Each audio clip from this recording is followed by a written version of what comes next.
This segment is brought to you by the Kansas Soybean Commission. The Soybean Checkoff, progress powered by Kansas farmers.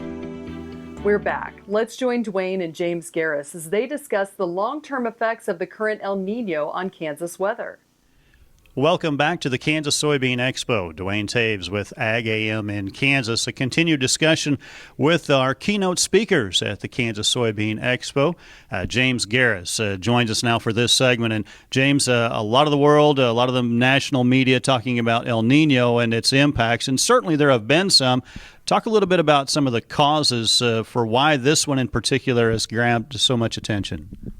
Well, one of the big reasons is that this El Nino is one of the hottest on record. That record goes about the last 60 to 70 years. And because of this, that heat from the Pacific is creating a lot of different precipitation patterns than what's been experienced within the U.S. over the last 10 to 15 years. So it's brought a lot of needed moisture to Texas and to the Midwest. It started to bring rainfall to California after several years of drought. And because it's so fierce and so strong, the type of rainfall that the U.S. has been receiving has been fiercer than normal. So instead of getting slow precipitation over the course of months, it's a heavy deluge of rainfall over the course of a couple weeks. So it's been able to make lots of national headlines, not only for the strength of the El Nino, but the strength of the storms that it's created. We think about what that means and how that affects us, both short and long-term impacts from those as well.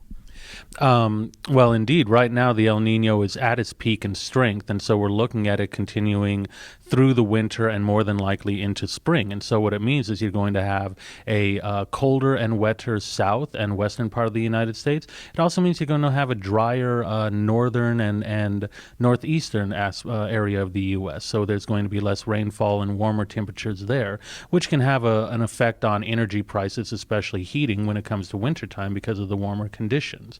Moving into spring, it means that you're once again looking at a very wet southern part of the U.S. You're getting rainfall in the west and in California, not enough to end their drought, but at least enough that it's going to help out. But also a good chance of dry conditions and dry planting conditions in the eastern part of the Corn Belt.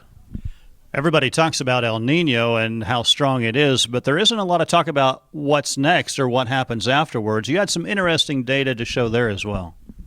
Well, what we found in the last three strongest El Ninos, they were followed within a couple months by a La Nina. And the La Nina, much as it sounds, is the opposite of the El Nino. The El Nino brings warm water from the Pacific. La Nina brings cold water. And this is created because when we have all that heat in the Pacific, when it finally leaves, it whiplashes cold into the Pacific, especially because it's been so hot, the cold is that much more intense. And what that means is that it's very dependent on when it comes. If it comes in July, we're looking at dry conditions in the U.S., which can be bad, especially for, say, corn silking. If we're looking into August, it could be problematic. Once again, dry conditions for soy pod filling. However, if it doesn't come until September, and right now we're looking at late summer to early fall, but not accurate on a month yet.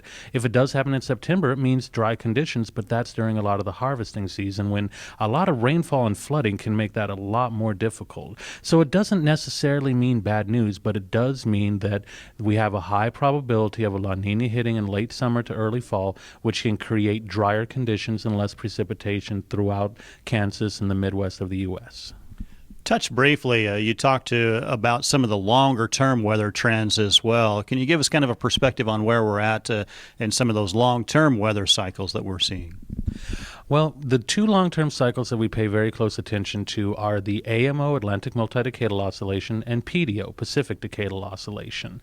And the AMO is warm, the PDO is cold, and they're going to stay this way for about 15 more years. And so because of this, what this means is we have, on years that aren't affected with La Ninas, El Ninos, or volcanic activity, drier conditions in the south and in the west. We have wetter and stormier conditions, especially in wintertime in the northeast.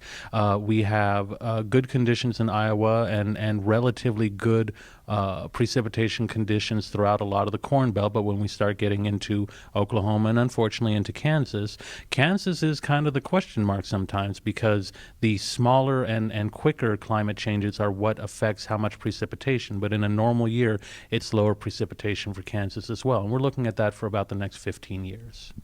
For AGam in Kansas, I'm Duane Toews. Jamie, back to you. Thanks, Duane. Next up is this week's Kansas Soybean Update. Stay with us.